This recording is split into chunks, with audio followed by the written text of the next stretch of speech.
All right, Mr. Hegseth, thank you so much for joining me today. First of all, I want to thank you for your service. I know that's been a big part of your career. So talk to me a little bit how you transitioned from that to going into TV and what drove you to want to do that. It was, for the most part, an accident. What drove me to want to do it is love of my country and believing in the things that I'm fighting for. And you wear a uniform and face an enemy on the battlefield, and you do it for the people that you serve with and because you love your country and you believe in the cause. And then you come home and sometimes you realize how disconnected what you actually were doing on the battlefield is from the conversation happening at home. So I came back as an advocate to run vets groups to sort of explain that difference. Right. And then found myself doing more and more television as a result. And then one day they said, have you ever thought about asking questions instead of answering them? And then I found myself asking them on Fox and Friends and doing that. So it is accidental, but only guided by a belief in this country, a passion for it, and then a gratitude for the fact that I get the opportunity to be on a channel like Fox News and talk to an amazing audience and advance the truth and really give an opinion about where I think the future of the country is headed. So so in a way, you're serving in a different way. I look at it that way. I can't do it any other way. Right. I don't want to be on TV just to be on TV. I've said very publicly, defiantly, that I am not a journalist. Yeah. That's not my job. I have an opinion, and my job is to give that opinion, and then we deliver the news as well. But in light of that, I feel good about the ability to be a part of the conversation. Well, one question I'll ask you, and I typically don't try to ask people about current events and stuff like that because I feel like they can just watch you on Fox and Friends, for example, if they want to see your stance on things.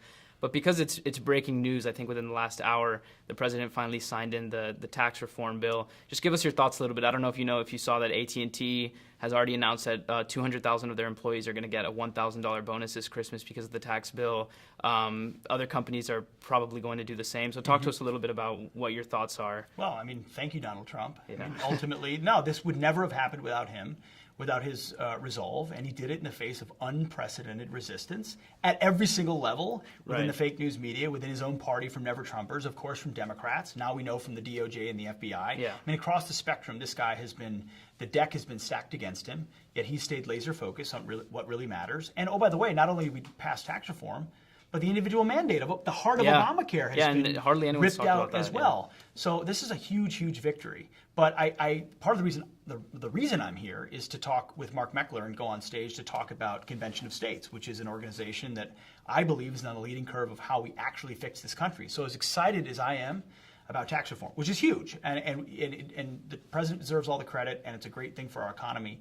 Ultimately, if we want to take our country back, we're going to have to do something even bigger. And that's what Convention of States is. It's why I'm here. It's something our founders gave us in the Constitution, so the people themselves could take the power back from Washington, which they're never ever going to do, as we've seen when one guy shows up who isn't in their system, who doesn't speak their language, and they try to shut them down. So give me a little preview then of what you're going to be talking about. What do you want students to do with regards to the Convention of States? How do you want them to get involved, and how do you want them to be a part of that movement? Well, do you want to be a part of a revolution or not? I mean, it's a revolution without bullets. It's what our founders gave us in 1776. 1787, should we not? Should our federal government grow so large in size and scope that it will no longer restrain itself? Right. And it is in the Constitution for the states themselves to decide to call their own convention to amend the Constitution in a way to restrain the federal government. It's possible. This is not a conspiracy theory. This is no, really. A lot of people hear it and they say, Hollywood's going to try to portray it as such. These are just good citizens who love their country, who understand they have a path, who know their representatives of Washington are never going to do it, and so they're working day by day through their state legislatures to get it passed so they can call that convention. So our message, Mark and I's message, is to everyone out there, you've got a state legislature, you've got a home state, a home city, someone you know. By lobbying your state legislature, you can save your country. Because if North Carolina, South Carolina, Virginia, Minnesota, Wisconsin, Wyoming, if they all pass it and 34 states pass it, now we have a convention and we have a chance to amend the Constitution to put on term limits and balance our budget and limit the size and scope of the government. Not the small ball we see every day from politicians who are well-intentioned, but the kind of restraining of the government that our founders intended. So to me, it's the action item that this place has created. It's the action conference. Right. You really want to be in the middle of the action? Convention of States. And I think it's you would argue as well as I that it's more important almost than the national politics that maybe is more interesting to hear about, because I think we can have a real effect on more state and local issues, and we can have a bigger effect on, for example, doing the Convention of States versus watching national news, national politics, and trying to get involved that way. The palace intrigue of Washington is interesting to everybody. Yeah. And we could talk about it all day long, and we talk about it on Fox all the time. But the reality is it's the 3% of people who put their nose to the ground and they say, we're going to make a change in this country. And it builds quietly, and it builds silently, and it builds based on principle. And then eventually it reaches a tipping point or a turning point. How many years out do you think we are from Well, hitting that I'd leave that to Mark, who Okay. runs the organization, who's the real expert. But we're not talking decades. We're talking a couple of years. I mean, we're talking 2018, 2019, legislative cycles. Good. If it's passed, you could see a point where this kind of convention is called. Now, the left has already come out against lock, stock, and barrel. Every left-wing Even group, some on the right, I'm sure, too. I mean, the establishment in D.C., they're probably resistant to some of these They are, state changes. They are, but as Mark has pointed out, I mean, a lot of them realize that even the swamp itself will resist. They'll eat them last, right? I mean, ultimately, even a guy like Jeb Bush is on board with Convention of States. From Jeb Bush to Ben Shapiro to Marco Rubio to, across to Mark Levin and Sean Hannity. I mean, these guys you got to play an outside game to beat the insiders. And I think it doesn't even have to be a big conservative thing. The liberals hate it, Right. But it's really just a country first Right. thing. So one of the questions I like to ask people, too, is because you're speaking to such a young crowd, what advice would you give, not for someone entering media, but really any profession, to these young conservative millennials? What would you recommend they do? What would you recommend they don't do? How do they stand out in their fields? What advice would you give? I'd say work hard and do something you believe in. I mean, honestly, don't pretend like you're going to calculate your way to the top.